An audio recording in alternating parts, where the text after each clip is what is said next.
Our story. Our story. It all started back in 2010. Yes. And Bev came into my gym. She was cold calling me. We have a no soliciting sign out front. Ignored. Check. And so she said, well, I want to... All nervous and such. And I thought he was super hot.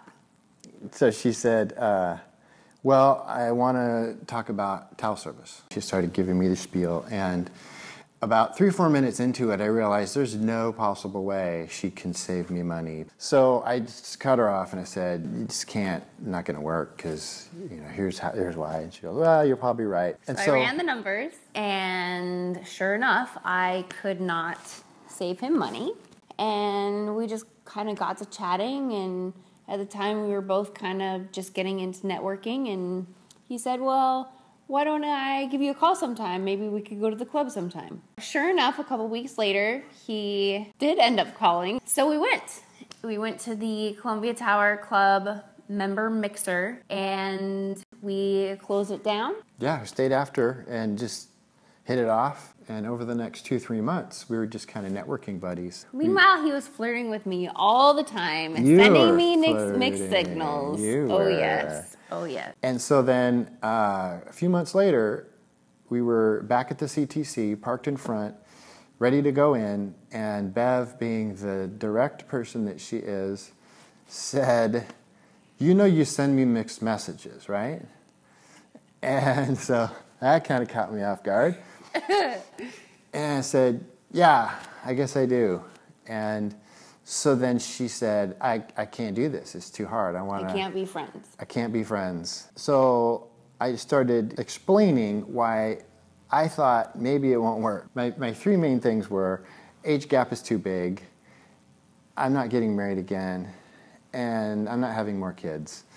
And so I explained to Bev that, you should have a chance to experience being married and having kids. Him telling me what I need, bad idea. Of course, she's outside sales, so she's really good at overcoming objections. So she came back with, well, you don't look or act your age. I don't look or act my age either, so I don't really see an age gap. 2, I have no interest at this point in getting married. 3, kids stress me out. And so then we came up with our own kind of plan. So we agreed that we both hate drama, so we'll give this a shot. And the goal with this relationship is to have fun, have 0 drama, and as long as we can maintain that, then we'll just be together and we'll have fun. And we did.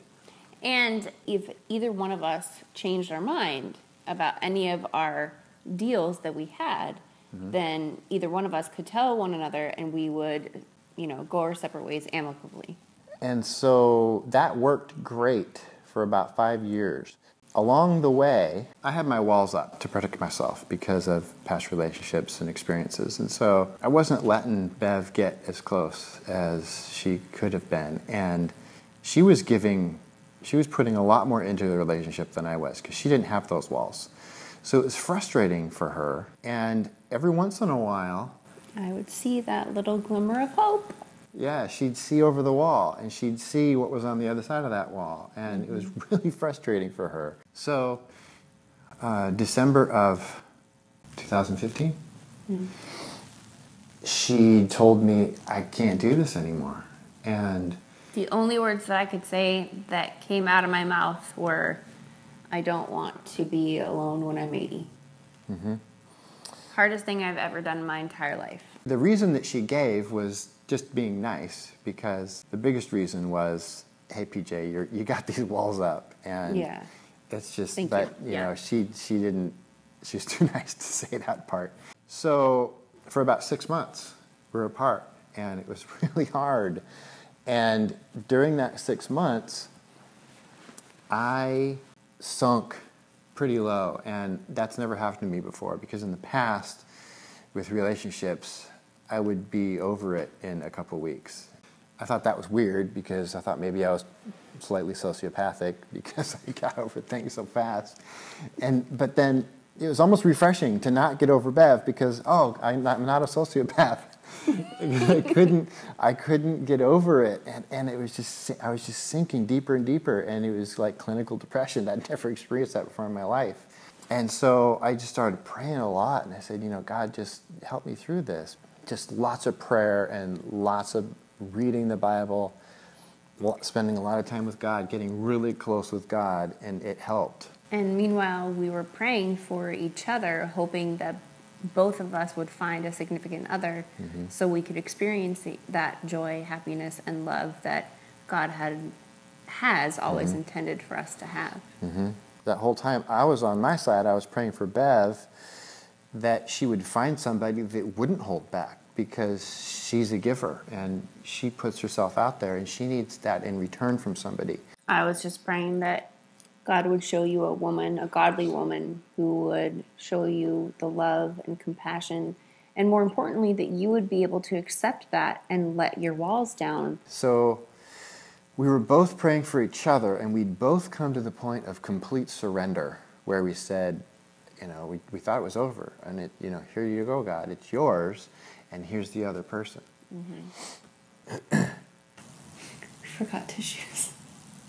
Yeah, I forgot Kleenex, huh? Thank you. So it's like at that point he said, now you're ready. Now I'm going to give you those people. And it was each other. So then, just kind of out of the blue, Bev texted me one day and said, hey, can I come over and talk? And so I'm like, yeah, sure. So we talked at the club, and Bev's like, yeah, I just really miss it all so much, and I just want to be friends again and really try that, because we had talked about trying to be friends. Of course, that was really hard, but then she said, I really want to try, because, we click and we just get along so well. And so we got back together as friends and started talking, and just exchanging stories about our lives when we were apart. And we had both gotten so much closer to God, and for the same reasons in the same way. And then it kind of dawned on us together, and of course God also working in us, telling us, yeah, this is it. Yeah. So we got back together, and it's just been so much better. I mean, it was great before, but now it's a God thing. And now, since he's been so clear with us, it's so easy just to follow his lead and know that what he wants for us is perfect. God's plan is way better, and he's already showed us he can do way better than we can do. So now we're getting married. So now the walls are down, and the rules are gone, and it's his show, and excited to see what's next. Yeah.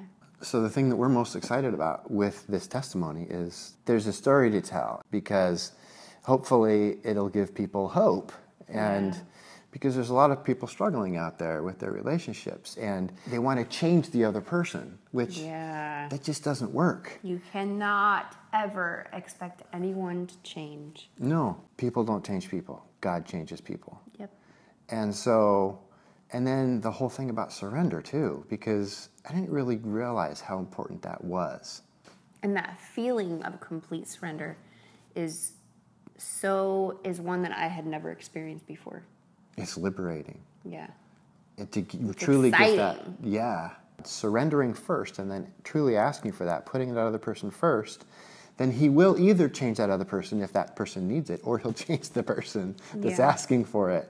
Very Either true. way, there's going to be change, or both, like with us, and then there's hope. So that's what we're excited about, is having this testimony and being able to tell it, and hopefully to share it and give people hope and instruction on how to make life amazing.